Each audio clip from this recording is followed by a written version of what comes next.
want to go through the coaching carousel? To the coaching carousel we go. Around and around we go. Yeah, so we have Derek Lalonde from Tampa Bay to Detroit.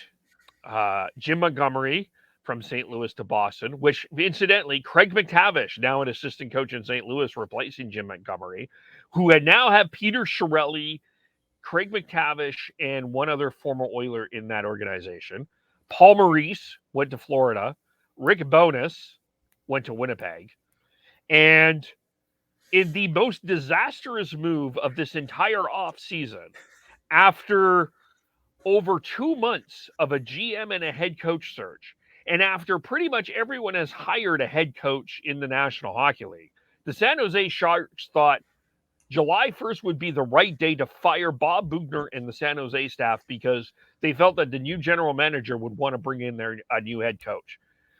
My God, the stupidity of that move. Yeah, horrible timing. Like, that is... I think the San Jose Sharks are going to be in the competition for the Connor Bedard sweepstakes next year. Sorry, San Jose Shark fans out there. But that just, to me, and you, not only that, now you put yourself in a position where you are not even getting the pick of the litter of the crop for a head coaching for yourself.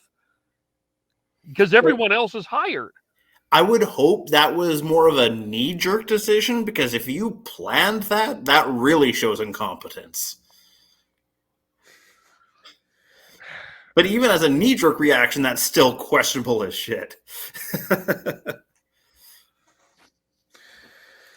This is just horrible timing, and San Jose's an absolute mess with the cap. Two of the most expensive defensemen in the league that basically serve the exact same purpose. Well, when your defense, you have three defensemen making almost a third of your cap. It's. Who's the third expensive one? Well, you got Vlasic is making $7 million, and he's still signed for another 4 years. Oh, geez. Brent Burns has the most palatable contract of the three at $8 million for another 3. Yeah, that is. Oh, it is. And they could still get hit by the Evander Kane issue too. Yep. That is, yeah, because that could end up. I mean, I'm no lawyer, so for sure, but at all, but. It's not out of the realm of possibility that they could rule that Evander Kane still is a San Jose Shark. If that is the case and that's how they decide it, though, how did they allow him to become an Oiler? It's because they punted it down and we'll figure it out later. Yeah, sure, but to me, if that's the case, shouldn't the player have to, quote unquote, be punished by having to sit in limbo and not be able to play during that period of time? To me, that makes a lot more sense if that's what your rationale is. I hated that whole Evander Kane situation. I hated that I don't think he's paid enough for what happened. I don't care how many goals he scored. I feel queasy even bringing up the name of Evander Kane. I'm still not comfortable having a conversation about him.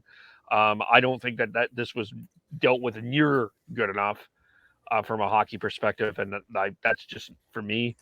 But from a legal perspective, I don't know what the decision's going to be about Evander Kane, and I think this is a really complicated situation, and yeah. I thought they had already basically agreed that he was a free agent. That's why he was able to go to the Oilers. It was just whether the fact that the Sharks would have to compensate him for basically the act that they did. Yeah, and that's what I believe that the settlement is, and they're not going to have that settlement done by unrestricted free agency. So Kane could, in theory, sign another contract, be on another team, and still... And then have it nullified? Yep. It'll be intriguing, that's for sure. It won't get Absolute- nullified because I think what will happen is they'll settle it. They'll say, okay, you buy him out, and then the Sharks will get stuck with cap. Yeah. Essentially, it'll be like almost as if you had traded him with retention sort of idea. Yeah. And then next year, Timo Meier's qualifying offer is $10 million. He was part of that same RFA class as Besser before they changed the qualifying offer rules. So yeah, his qualifying offer will be $10 million next year. Well, they got draft How picks. come that?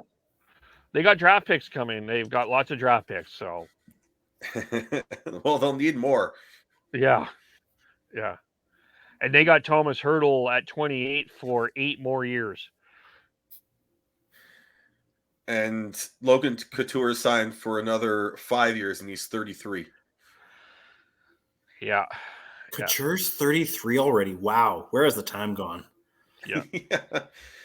That's the other thing. Like, Carlson's 32, Burns is 37, Vlasic's 35. They're an Like some of old those names, team. I was used to them being in the older age class, but I did not realize Couture was that close to Crosby and OV in age. Yeah. I had always in as far as my memory and whatnot, I had always kind of classified him in like the same age range as like JT Miller-ish. Like if he's not already 30, maybe 31. Yeah. But yeah, I guess I was completely off base there.